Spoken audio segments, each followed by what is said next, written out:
நடத்துவார். ஆமென், ஆமென். 2வது காரியம் வாசிக்கும் போது யோபுவின் புஸ்தகம் 5ஆம் அதிகாரம். யோபு எப்படி இருக்கிறான்னு பாருங்க.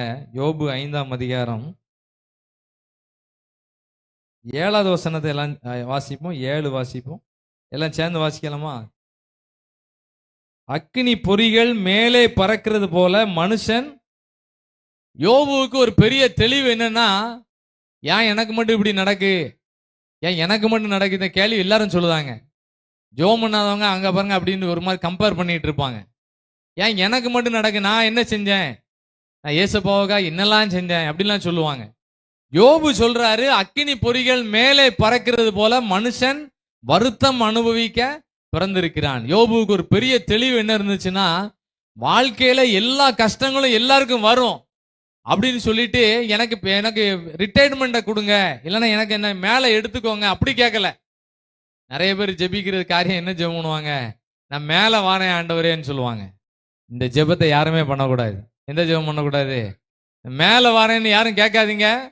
இந்த உலகத்துல நிறைய ப்ராஜெக்ட் நம்ம கொடுத்துருக்கிறாரு, நிறைய வசதி வாய்ப்புகளை கொடுத்துருக்கிறாரு, நிறைய ப்ராஜெக்ட் கொடுத்துருக்கிறாரு. அதை சப்மிட் பண்ணி ஆண்டவர் வெரி குட்னு சொல்லணும். அதுக்கு பிறகுதான் என்ன மேல போறதை பத்தி கர்த்தர் யோசிப்பாரு. யோபு சொல்றாரு, மனுஷன் வருத்தம் அனுபவிக்க பிறந்திருக்கிறான்னு சொல்லிட்டு, நான் இனிமே ஜெபம் பண்ண மாட்டேன், இனிமே நான் பைபிள் வாசிக்க மாட்டேன், நான் சர்ச்சைக்கு போக மாட்டேன் அப்படின்னு தீர்மானம் எடுக்கல. அவர் என்ன சொல்றாராம் பாருங்க அடுத்த வசனத்துல. 8வது வசனம் வாசிங்கலாம் சேர்ந்து. ஆனாலும் நான் தேவனை நாடி என் நியாயத்தை அவரிடத்தில். அவர் சொல்றாரு, எனக்கு பல கஷ்டங்கள் இருக்கு. இந்த ஜெப முகாம்ல இருக்க யாருக்கு தான் கஷ்டம் இருக்கு? எல்லாருக்கும் கஷ்டம் இருக்கு. எல்லாருக்கும் பல கஷ்டங்கள் இருக்கு. இப்ப அதை யோசித்தோம்னா தூக்கமே வராது, அவ்வளவு கஷ்டங்கள்லாம் இருக்கு. என்ன செய்ய போறோம், அடுத்து என்ன நடக்க போகுது, என்ன எப்படிலாம் நம்ம இருக்க போறோம், அடுத்த வருஷம் எப்படி இருக்க போறோம், அடுத்த மாசம், ஒவ்வொரு கேள்வி நிறைய இருக்கு. ஆனா யோபு சொல்றாரு, இவ்வளவு வருத்தங்கள் மத்தியில ஆனாலும் நான் தேவனை நாடி என் நியாயத்தை அவரிடத்தில் ஒப்புவிப்பேன். இதுதான் யோபுவோட நல்ல குணம். ஆமென். உங்க குணம், வீட்டுல என்ன துக்கங்கள் இருந்தாலும் அதை எப்படி கன்வெர்ட் பண்ணணும்னா ஜெபமா கன்வெர்ட் பண்ணணும்.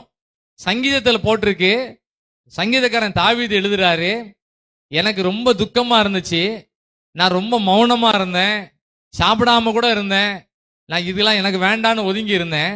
ஆனா என் துக்கம் அதிகரிச்சுட்டு அதே நேரம் நான் வேத வசனத்தை வாசிக்கும் போது என் இருதயத்துல அக்கினி மூண்டது, அதனால என் நாவினால் விண்ணப்பம் செய்தேன்னு சொல்லுவாரு.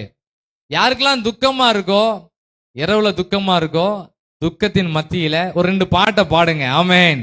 உங்கள் துக்கம்